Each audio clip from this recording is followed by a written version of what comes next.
thì chỉ thấy một mình Đức Chúa Giêsu mà thôi. So we have read from the book of Matthew, about the transfiguration. And it tells us after 6 days Jesus took with him Peter, James and John. So what I'm going to try to do here is actually to break down the event of the transfiguration, because the event of the transfiguration has many aspects to it. First of all, the event of the transfiguration again happens where? On a mountain. We mentioned that during ancient time and during the ministry of Jesus, mountains, even in biblical days, mountains were used either for worship or revelation. And in one more time, Jesus took Peter, James and John to a mountain to make a revelation.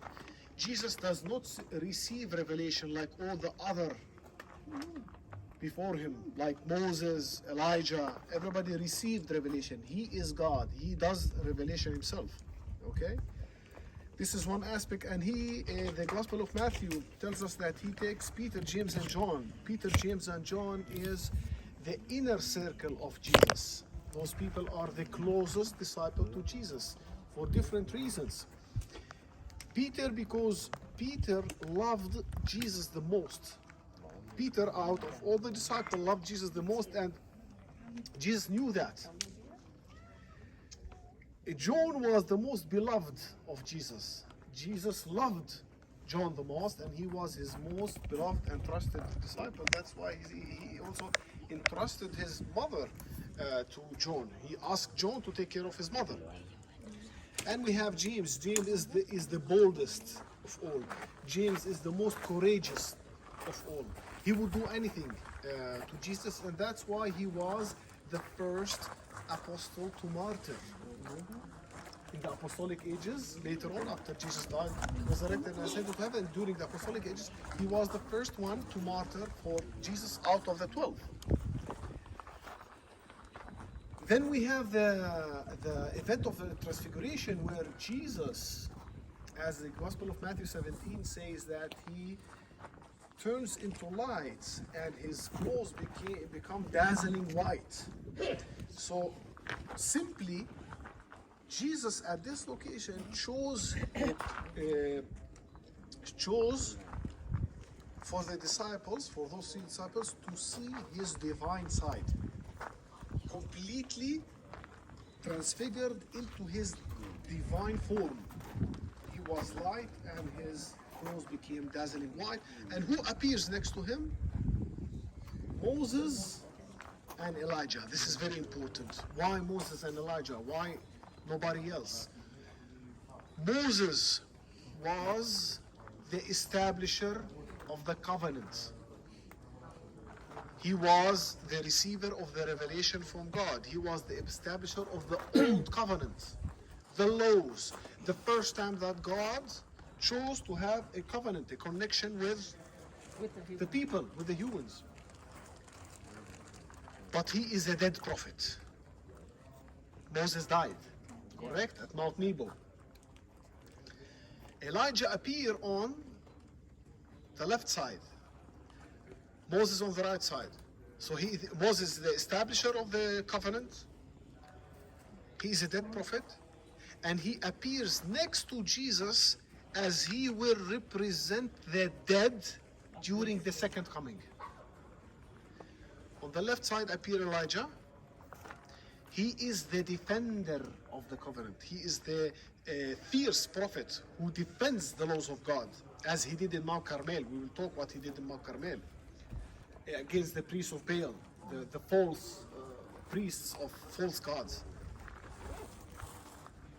And he is a living prophet because Elijah ascended to heaven using his fire chariot.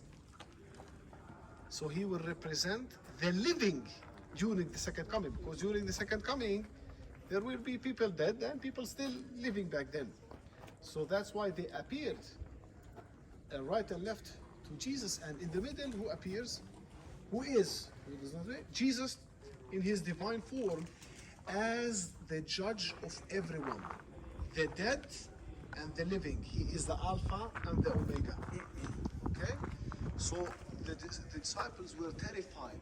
They were terrified when they saw this event. One last thing about the transfiguration is, why did Jesus choose the transfiguration at that time, just before starting his last phase? It is because that reason, because he wanted for the last time to show the disciples that he is truly God before going to Jerusalem and being crucified.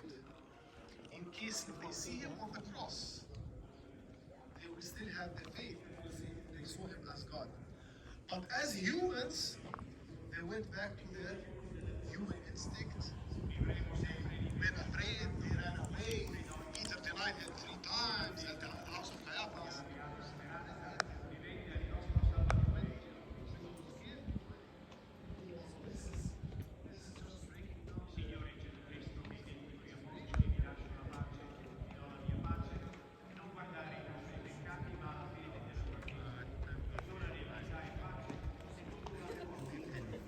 Chú hình với hai người trong câu áo của đề Giê-xu-bê là trong mình căn đơn sĩ hai là người sĩ đó là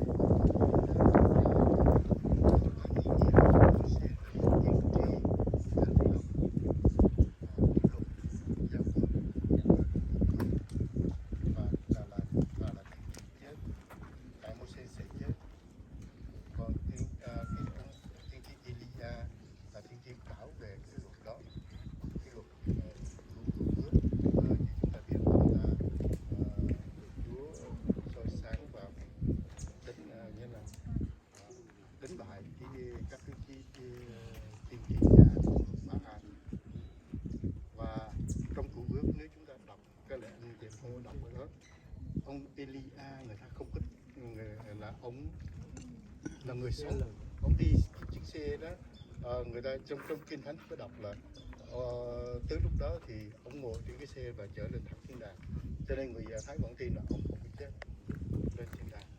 Cho nên nếu chúng ta nhắc nhớ lại cái lúc mà Chúa Giêsu mà trên thánh giá, Chúa Giêsu nói Eli Tabitani là lạy Chúa tôi xin Chúa bỏ tôi đó, Eli đó, người ta nói tụi Do Thái nó nói ông kêu tiên tri Elia đến cứu ông. Mình nhớ cái hình ảnh lại cụ đó không?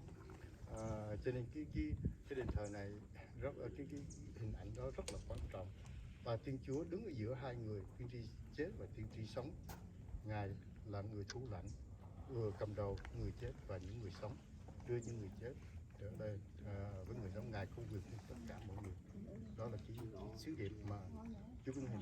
Và Chúa biến hình cái đây là cái dịp cuối cùng. Trước đó các tông đồ nghĩ Chúa Giêsu là một nhà lãnh đạo để mà đánh đổ dân tộc của Roma, đế quốc Roma.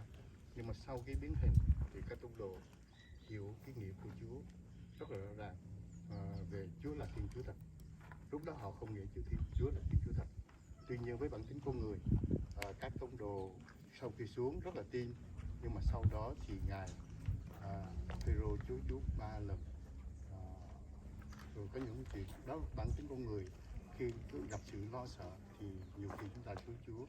Tuy nhiên sau cái chối Chúa đó, Thiên Phêrô đã trở lại và cũng bị trừ đạo tại Roma. This location has been